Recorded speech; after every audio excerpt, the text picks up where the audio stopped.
வணக்கம். பாலவின் பார்வையில் சேனலுக்கு உங்கள் எல்லாரையும் வரவேற்பதில் எனக்கு எப்பவும் போல் மிகவும் மகிழ்ச்சி. இன்றைக்கி நம்ம என்ன டாபிக் பார்க்க போகிறோம் அப்படின்னு பார்த்தீங்கன்னா, இந்த அசட்ஸ் அண்ட் லயபிலிட்டிஸ் நம்ம ஏற்கனவே முன்னாடி ஒரு டாபிக் பார்த்துருந்தோம். அதோடைய அடுத்த லெவல் அப்படின்னு தான் சொல்லணும். அதாவது லயபிலிட்டிஸ் அப்படின்னா என்ன, நம்மக்கிட்ட இருந்து காசை எடுக்கக்கூடிய விஷயங்கள் தான் லயபிலிட்டிஸ்ன்னு சொல்கிறது. அசட்ஸ் அப்படின்னா நமக்கு காசை கொடுக்கக்கூடிய விஷயங்கள் தான் வந்து அசட்ஸ்ன்னு நம்ம சொல்லுவோம். அப்படி நம்மக்கிட்ட இருந்து காசை எடுக்கக்கூடிய இந்த லயபிலிட்டிஸ் இருக்கு இல்லையா, இதை எப்படி நமக்கு காசு தரக்கூடிய அசட்ஸாக மாற்றுறது அப்படிங்கிறத பற்றி தான் இந்த வீடியோவில் நம்ம பார்க்க போகிறோம். இன்றைக்கி வீடியோக்குள்ளே போகலாம் வாங்க.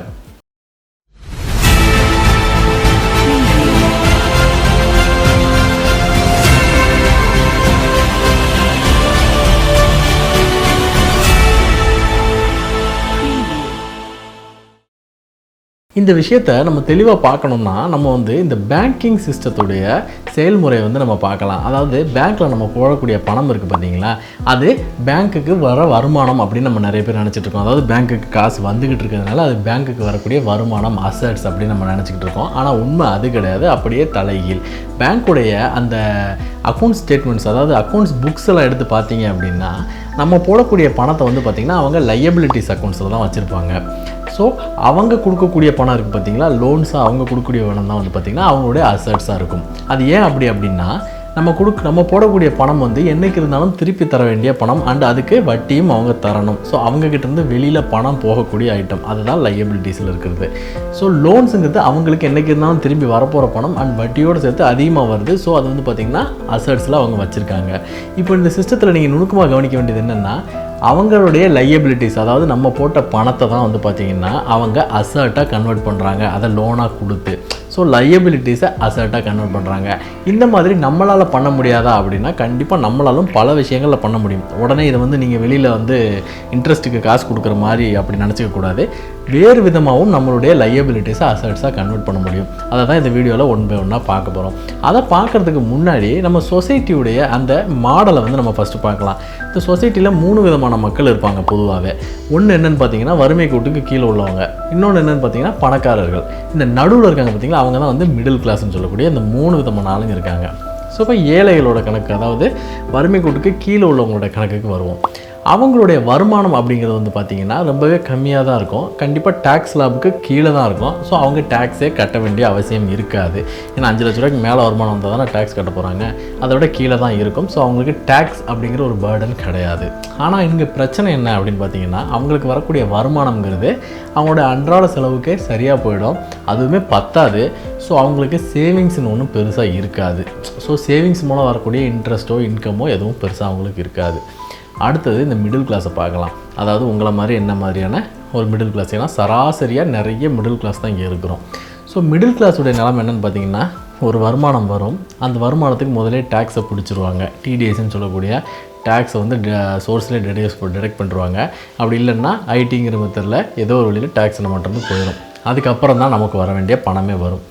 அப்படி வர்ற பணத்தில் நம்மளுடைய செலவு, பொதுவாக நடுத்தர மக்கள் தான் வந்து பார்த்திங்கன்னா அந்த மேல்தட்டு மக்கள், அதாவது பணக்காரர்களை பண்ணுற செலவை காட்டிலும் அதிகமாக பண்ணுறாங்க. அதாவது வருமானத்தோடு கம்பேர் பண்ணும்பொழுது அவங்களுக்கு வரக்கூடிய வருமானத்தில் எத்தனை % அவங்க வந்து ஆடம்பர செலவு பண்ணுறாங்களோ அதை காட்டிலும் நம்மளை மாதிரியான நடுத்தர மக்கள் தான் நம்ம வருமானத்தில் அதிகமான சதவீதம் பணத்தை வந்து ஆடம்பர செலவுக்கு பண்ணுறோம். ஸோ ஆடம்பரம்னா என்ன அப்படின்னு பார்த்திங்கன்னா, ஒரு கார் அப்படிங்கிறதையும் தாண்டி ஒரு நல்ல கார் அப்படிங்கிற லெவலில் கொஞ்சம் பெரிய காரை வாங்க முயற்சி பண்ணுறது, வீடு அப்படிங்கிறத தாண்டி பெரிய வீடு, கொஞ்சம் சொசைட்டியில் அந்தஸ்தாக இருக்கக்கூடிய அளவுக்குள்ள ஒரு வீடு அப்படின்னு சொல்லிட்டு பெரிய வீடாக கட்டுறது. அடுத்தது என்னென்னு பார்த்தீங்கன்னா கேட்ஜெட்ஸு, விதவிதமான செல்ஃபோன்ஸில் ஆரம்பித்து ஹெட்ஃபோன்ஸில் ஆரம்பித்து என்னென்ன இருக்கோ எல்லா விதமான இந்த கேட்ஜெட்ஸ் எல்லாமே நம்ம தான் வாங்கி யூஸ் பண்ணுறோம். ஸோ இந்த விதத்தில் வந்து பார்த்திங்கன்னா நமக்கு செலவே பெரும்பகுதி போயிடும். ஸோ சேமிக்கிறது முக்கால்வாசி நேரம் பணமே இருக்கிறதில்ல, இருந்தாலும் கொஞ்சம் பணம் தான் இருக்குது. ஸோ அதுலேருந்து எப்படி வருமானம் வர வைக்கிறது அப்படிங்கிறது பெரிய குதிரை கும்பா தான் இருக்குது. அதுக்கு மியூச்சுவல் ஃபண்ட்ஸ் அண்டு பாண்ட்ஸ் அப்படின்னு நிறைய விதமான இன்வெஸ்ட்மெண்ட்ஸ் இருக்குது. அதெல்லாம் பற்றி நம்ம அர்லியர் வீடியோஸ்லாம் போட்டிருக்கோம், நீங்கள் செக் அவுட் பண்ணி பாருங்கள்.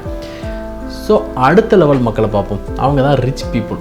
ரிச் பீப்புளோடைய மைண்ட் செட் எப்போவுமே எப்படி இருக்கும் அப்படின்னு பார்த்தீங்கன்னா, முதல்ல வருமானம் வரும். ஸோ அவங்க அதில் செலவு பண்ணுவாங்க. ஸோ அந்த செலவுங்கிறது எப்படி இருக்கும் அப்படின்னு பார்த்தீங்கன்னா, அவங்க பொதுவாக ஒரு பிஸ்னஸ் மேனாக இருப்பாங்க, இல்லை ஒரு இன்வெஸ்டராக இருப்பாங்க. அப்படி இருக்கும்பொழுது அவங்க வந்து அந்த கம்பெனி பேர்லையோ இல்லை அந்த செலவு கணக்குலையோ தான் அந்த செலவை வந்து பண்ணுவாங்க. ஸோ வருமானம் மைனஸ் செலவு, இந்த மீதம் இருக்கிற பணத்துக்கு தான் அவங்களுக்கு டேக்ஸே வரும். ஸோ நடுத்தர மக்களுக்கு எப்படி வருமானம் டேக்ஸு அப்புறம் தான் அவங்களுக்கு வந்து செலவுக்கு பணம் வரும். இங்கே அப்படியே வருமானம் செலவு அந்த மீதம் இருக்கிற பணத்துக்கு தான் டேக்ஸு. ஸோ அங்கேயே அவங்களுக்கு ஒரு வருமானம் வந்துடும். அடுத்தது இந்த மீதம் இருக்கக்கூடிய இந்த செலவு போக எக்ஸ்ட்ராவாக இருக்கக்கூடிய பணத்தை என்ன பண்ணுவாங்கன்னு பார்த்தீங்கன்னா இன்வெஸ்ட் பண்ணுறாங்க. இன்வெஸ்ட் பண்ணும்போது காம்பவுண்ட் இன்ட்ரெஸ்ட்டில் வருது. அப்படி இல்லைனா பிஸ்னஸில் இன்வெஸ்ட் பண்ணி அதோடைய ப்ராஃபிட் பெறுகிறது மூலமாக அவங்களுக்கு வருமானம் வருது. ஸோ அந்த விதத்தில் அவங்களுடைய பணம் வந்து பார்த்திங்கன்னா நம்மளுடைய பணத்தை விட ரொம்ப சீக்கிரமாகவே வளர்ந்துருது. அதனால தான் வந்து பார்த்திங்கன்னா நம்ம சொசைட்டியில் ஒரு சிஸ்டம் இருந்துகிட்டு இருக்குது. ஏழையாகவே இருக்கிறான், பணக்காரன் ஆகிட்டே போயிட்டு இருக்கான் அப்படிங்கிறது. இதுக்கான காரணம் இதுதான். இந்த நடுத்தட்டு மக்கள் வந்து பார்த்திங்கன்னா ரெண்டுக்கு இடையில சிக்கி ரொம்பவே சின்னமனப்பட்டுக்கிட்டு இருக்காங்க. ஸோ இன்றைக்கி இந்த வீடியோ வந்து முக்கியமாக அந்த நடுவில் இருக்காங்க பார்த்திங்கன்னா அவங்களுக்கு தான் யூஸ்ஃபுல்லாக இருக்கும். எப்படின்னு பார்க்குறீங்களா, இப்போ நமக்கு லையபிலிட்டிஸ்லாம் என்ன, உதாரணத்துக்கு ஒரு கார் எடுத்துக்கோமே. நம்மகிட்ட ஒரு கார் இருக்குது. இந்த கார் வந்து முக்கால்வாசி பேர் ரெகுலராக யூஸ் பண்ணுறதில்ல. கரெக்டாக? உங்களில் பல பேர் கார் வாங்கியிருப்போம், ஒரு நாள் 2 நாள் யூஸ் பண்ணுவோம், மிச்ச நாள்லாம் அது சும்மா தான் நின்றுட்டுருக்கும். சில பேருக்கு வெயிலில் நிற்கும், சில பேருக்கு பார்க்கிங்கில் நிற்கும், ஆனால் அது சும்மா தான் நின்றுருக்கும். ஸோ இந்த நேரத்தில் என்ன பண்ணலாம், அந்த காரை வந்து பார்த்திங்கன்னா ஒரு சில நிறுவனங்கள்லாம் வந்து பார்த்திங்கன்னா உங்கள் காரை வந்து ஃப்ரீ டைமில் வந்து நீங்கள் ரெண்ட்டுக்கு, அதாவது டாக்ஸி மாதிரி இல்லை, இந்த ஓன் செல்ஃப் ட்ரிவன் கார்லாம் இருக்குது பார்த்திங்களா, அந்த மாதிரியான கம்பெனிஸோடு அட்டாச் பண்ண சொல்கிறாங்க. அப்படி இல்லை அப்படின்னா வாங்கும்போதே இந்த மாதிரியான டீ போர்டு காரை வாங்கிட்டு நீங்கள் பர்சனல் யூஸ் பண்ணுற வரைக்கும் பண்ணிவிட்டு அது பண்ணாத மிச்ச நாட்கள்லாம் வந்து பார்த்திங்கன்னா ஒரு டிரைவரை வச்சு நீங்கள் அதை வெளியில் ஓட்டலாம். ஸோ அந்த மூலமாக உங்கள்கிட்ட வருமானத்தை எடுக்கக்கூடிய அந்த லையபிலிட்டியான இந்த கார் வந்து பார்த்திங்கன்னா உங்களுக்கு ஒரு வருமானத்தை தந்துக்கிட்டு இருக்கும். ஸோ இதே வீடு வருவோமே. அடுத்தது வீடு வந்து பார்த்திங்கன்னா பெரிய வீடு ஆடம்பரமாக கட்டணும்னு நினைக்காம உங்களுக்கு என்ன தேவையோ அந்த சைஸில் கட்டிட்டு அதில் இருக்கக்கூடிய அந்த பேலன்ஸ், அதாவது நீங்கள் வந்து லோனை கம்மியாக போட்டு அதில் இருக்கக்கூடிய அந்த எக்ஸ்ட்ரா அந்த இஎம்ஐ கட்ட வேண்டிய பணத்தை வந்து பார்த்திங்கன்னா நீங்கள் வேறு பக்கமாக இன்வெஸ்ட் பண்ணும்போது அதுலேருந்து உங்களுக்கு வருமானம் வரும். ஸோ லையபிலிட்டிஸ் வந்து குறைஞ்சிடும். ஸோ வீடு எப்படி லையபிலிட்டி ஆகும் நிறைய பேர் கேட்கலாம். வீடு லையபிலிட்டி ஆகிறதுக்கு என்ன காரணம் பார்த்திங்கன்னா நமக்கு தேவைக்கு அதிகமாக பெரிய சைஸில் வாங்கும்போது பார்த்திங்கன்னா இன்றைக்கி அர்பன்ஸில் அதுக்கு மெயின்டெனன்ஸ் கொடுக்க வேண்டியிருக்கும், அதுக்கு ப்ராப்பர்ட்டி டேக்ஸ் கட்ட வேண்டியிருக்கும். அப்புறம் வந்து பார்த்திங்கன்னா வீடு வந்து கம்பல்சரி டிப்ரிசியேட் ஆகும். முக்கால்வாசி அப்பார்ட்மெண்ட் தான் வாங்குகிறோம். ஸோ அது கம்பல்சரி டிப்ரிசியேட் ஆகும். ஸோ இந்த காஸ்ட்டெல்லாம் தாண்டி இந்த வீட்டுடைய இன்க்ரீஸ் அந்த ப்ரைஸ் அப்ரிசியேஷன் அப்படிங்கிறது பார்த்திங்கன்னா லேண்ட் காஸ்ட் வரைக்கும் தான் இருக்குது. ஸோ அப்படி பார்க்கும்பொழுது இந்த வீட்டில் வந்து பெரிய வருமானம் இன்றைக்கி இருக்கக்கூடிய ரியல் எஸ்டேட் சிச்சுவேஷனில் இல்லை அப்படின்னு தான் சொல்லணும். ஸோ அந்த லையபிலிட்டியாக தான் நான் கன்சிடர் பண்ணுறேன் இப்போதைக்கு. ஸோ இந்த மாதிரி சில சிஸ்டங்கள் மூலமாக நம்ம வந்து லையபிலிட்டி அசட்டாக கன்வெர்ட் பண்ணுறோம். வேறு என்னெல்லாம் பண்ண முடியும்? உதாரணத்துக்கு நீங்கள் ஒரு நிறுவனம் நடத்துகிறீங்கன்னு வைங்களேன், அங்கே வேலை பார்க்கக்கூடிய அந்த ஒர்க்கர்ஸ் இருக்காங்க பார்த்திங்களா, அவங்களே சில நேரங்களில் அசட்டாகவும் இருப்பாங்க, லையபிலிட்டியாகவும் இருப்பாங்க. எப்படி உதாரணத்துக்கு ஒருத்தர் 15,000 சம்பளம் வாங்குறாருன்னு வச்சுக்கோங்களேன்.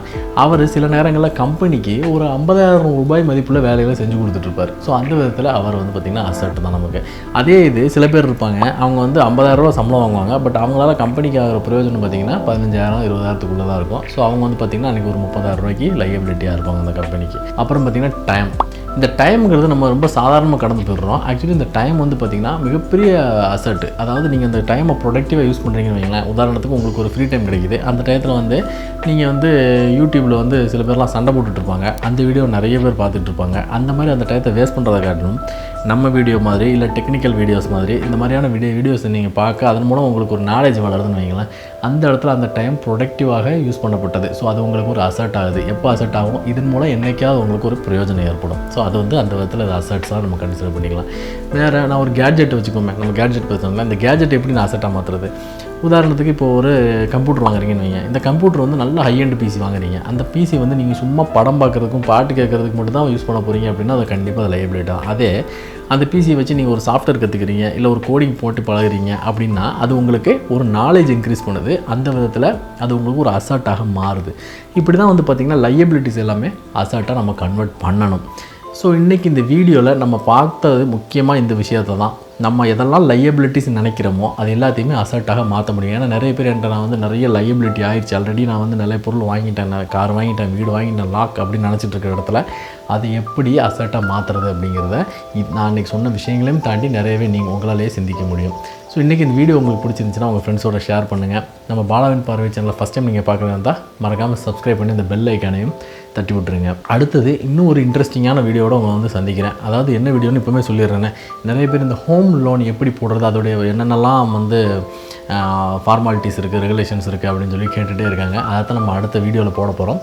மறக்காமல் அந்த வீடியோஸையும் ஃப்யூச்சரில் செக் அவுட் பண்ணி பாருங்கள். அதுவரை உங்களிடமிருந்து விடைபெறுவது உங்கள் பாலா.